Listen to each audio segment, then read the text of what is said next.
نبی پاک صلی اللہ علیہ وسلم کی ایک حدیث پاک، نبی پاک صلی اللہ علیہ وسلم فرمایا کہ آپ مسجد نبی کے اندر تشریف فرما ہیں، صحابہ کا مجمع لگا ہوا ہے، سیدنا ابو بکر، عمر، عثمان، علی، دوسرے صحابہ تشریف فرما ہیں۔ نبی پاک نے فرمایا، پاس سیدنا ابو بکر تشریف فرما ہیں، نبی پاک صلی اللہ علیہ وسلم فرمایا کہ اللہ رب العزت کی 360 عادات ہیں، 360 عادتیں ہیں، عادات ہیں، 360 صفات ہیں اللہ رب العزت کی، نبی پاک نے فرمایا۔ اب 360 عادات فرمانے کا مطلب کیا ہے، مقصد کیا ہے؟ جس طرح اللہ رب العزت کی ذات کی کوئی حد نہیں، اسی طرح اس کی صفات کی بھی کوئی حد نہیں ہے۔ تو اب اس کی صفات کو محدود کرنا، مقید کرنا، معین کرنا، اس کا کیا معنی ہے؟ جس طرح ہم کہتے ہیں کہ اللہ رب العزت کے 99 نام ہیں، کہتے ہیں نا 99 جو نیمز ہیں اللہ کے، وہ پکارتے ہیں، پڑھتے ہیں ہم، تو اس کا مطلب یہ نہیں کہ صرف یہ 99 نام ہی اللہ کے، ایک کم 100 نہ، یہ وہ نام ہیں جس کو اللہ رب العزت نے خود بیان کیا ہے یا نبی پاک صلی اللہ علیہ وسلم نے ان ناموں کو بیان کیا ہے۔ یہ وہ اسماء ہیں، وہ نام ہیں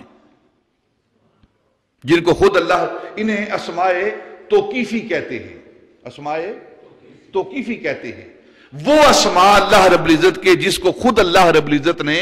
قرآن پاک کے اندر اپنے ناموں کو بیان کیا ہے، جیسے سمیع ہے، بصیر ہے، محیمن ہے، جبار ہے، رحیم ہے، رحمان ہے۔ اسی طرح اللہ رب العزت نے اور بہت سارے اپنے نام قرآن کے اندر بیان کیے ہیں، اور اکثر آپ یہ نعت خوانوں کو پڑھتے ہوئے سنتے بھی ہیں اسماء۔ اور کچھ اسماء ایسے ہیں اللہ رب العزت کے جو کہ نبی پاک صلی اللہ علیہ وسلم نے بیان کیے ہیں، تو ایسے اسماء کو اسماء توقیفی کہتے ہیں۔ تو یہ جو 99 ایک کم 100 نام ہیں، اس کا مطلب نہیں کہ صرف یہی 100 نام ہیں اللہ کے، نہ، یہ صرف ایک تعداد بیان کی گئی ہے، ایک تعین کیا گیا ہے، جو عام معروف مشہور جو عادات ہیں، صفات ہیں، اس کو بیان کیا گیا ہے۔ جس طرح اللہ رب العزت کی ذات کی کوئی حد نہیں، اسی طرح اس کے اسماء و صفات کی بھی کوئی حد نہیں ہے، ٹھیک ہے؟ تو اب نبی پاک صلی اللہ علیہ وسلم نے ارشاد فرمایا کہ اللہ رب العزت کی 360 عادات ہیں، اور جس شخص کے اندر اللہ رب العزت کی صفات میں سے ایک صفت پائی جائے، 360 عادات اور صفات میں سے ایک صفت پائی جائے، تو وہ بغیر حساب و کتاب کے جنت میں جائے گا، بغیر حساب و کتاب کے جنت میں جائے گا۔ جس کے اندر اللہ کی ایک صفت آ گئی، کامل طور پر ایک صفت کے ساتھ وہ انسان متصف ہو گیا، تو وہ شخص